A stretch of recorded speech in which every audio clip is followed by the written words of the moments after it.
मेरा नाम रवि सिहाग है और मैंने बीए किया हुआ है पॉलिटिकल साइंस, इकोनॉमिक्स और इंग्लिश लिटरेचर। ऐसा नहीं है, थोड़ी सी स्ट्रेटजी वगैरह अच्छे से प्रिपेयर करें और इंग्लिश के मटेरियल को थोड़ा पढ़ना पड़ेगा क्योंकि हिंदी में मटेरियल की कमी है। और थोड़ा सा साइंटिफिक तरीके से अगर हम पढ़ेंगे तो हिंदी मीडियम से भी सिलेक्शन हो सकते हैं। हिंदी साहित्य से रिलेटेड एक्चुअल में शुरुआत जो मेरा इंटरव्यू था वो हिंदी साहित्य से ही हुआ था।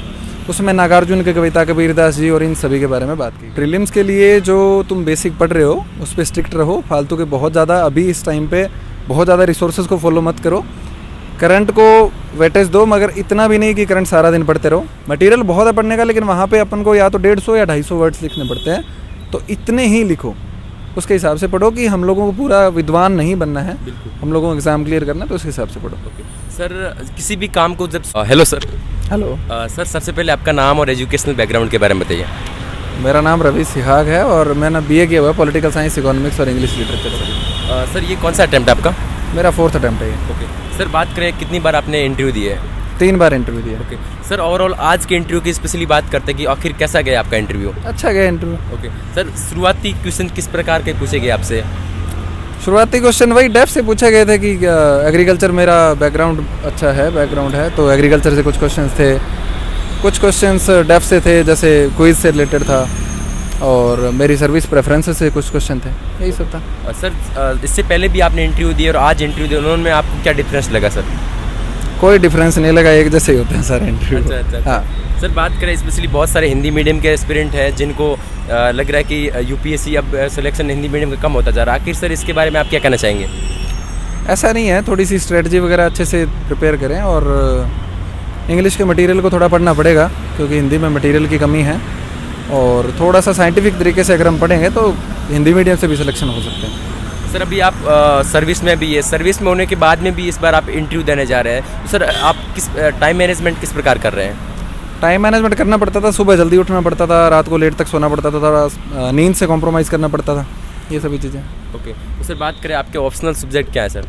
हिंदी साहित्य। ओके, हिंदी साहित्य से रिलेटेड आपको क्या क्या क्वेश्चन पूछे गए? हिंदी साहित्य से रिलेटेड एक्चुअल में शुरुआत जो मेरा इंटरव्यू था वो हिंदी साहित्य से ही हुआ था। उसमें नागार्जुन की कविता, कबीरदास जी और इन सभी के बारे में बात की गई थी। ओके सर, ओवरऑल इंटरव्यू की अगर बात करें, आपने कितने प्रतिशत सही से आंसर दिया है? कुछ क्वेश्चन में जैसे 4-5 में सॉरी बोला था, उसके अलावा सारे आंसर ठीक दिए। तो सर, नर्वस टाइम जब फर्स्ट टाइम गए थे, नर्वस टाइम फील हुआ था थोड़ा बहुत, ऐसा कुछ हुआ था या फिर? नर्वस हर साल ही फील होता है, चाहे 10 बार इंटरव्यू दे दो। अच्छा। सर, बहुत सारे एस्पिरेंट इस बार प्रीलिम्स देने जा रहे हैं, उनको आप क्या कहना चाहेंगे सर? प्रीलिम्स के लिए जो तुम बेसिक पढ़ रहे हो उस पर स्ट्रिक्ट रहो, फालतू के बहुत ज़्यादा अभी इस टाइम पे बहुत ज़्यादा रिसोर्सेज को फॉलो मत करो।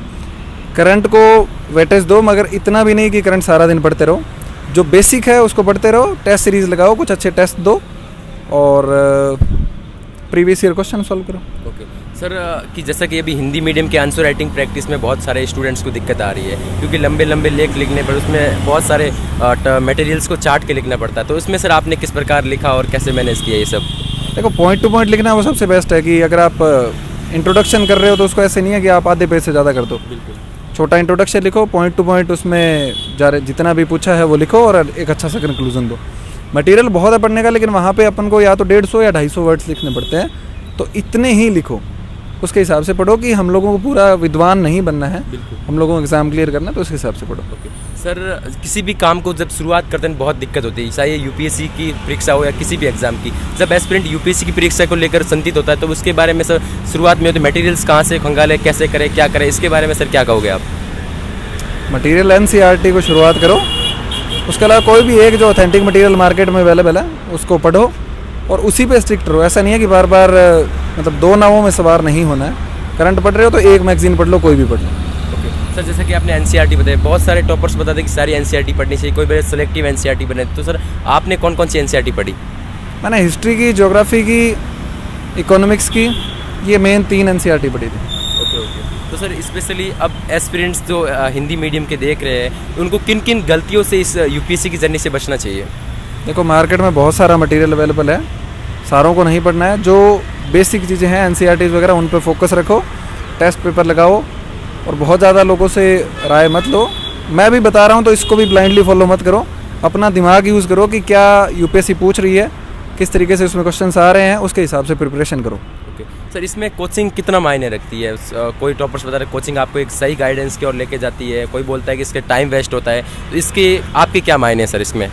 अगर तुम्हारा बिल्कुल बेस ज़ीरो है, कोचिंग कर सकते हो। अगर सेल्फ करनी है तो सेल्फ भी कर सकते हो, दोनों अच्छे हैं। ओके तो सर आपने की होगी सर कोचिंग, तो इसमें आपसे कोचिंग के कितना बेनिफिट हुआ करने से? देखो, मेरा ऑप्शनल था हिंदी साहित्य, उसकी कोचिंग की थी और उसका अच्छा बेनिफिट मुझे मिला। सर शुरुआत में जब नोट्स बनाते हैं तो बहुत नोट्स लेंथी हो जाते हैं, तो उनको किस प्रकार मैनेज करें एक शॉर्ट नोट्स की तरह? शुरुआत में नोट्स बनाने ही नहीं चाहिए ना, इसीलिए तो मैनेज होगा। शुरू में कम से कम 3 या 4 रीडिंग करो, उसके बाद में नोट्स बनाओ, तो जो चीज़ें दिमाग में फिट हो गई हैं उनको नोट्स में लिखना नहीं पड़ेगा, जो नहीं फिट हुई है उनको नोट्स बना लो। सर रसिया यूक्रेन से जो तनाव के बीच में चल रहा है उसमें उससे रिलेटेड कुछ पूछा गया? ठीक है। नहीं, रसिया यूक्रेन से कुछ भी नहीं पूछा गया। Okay sir, thank you sir time देने के लिए।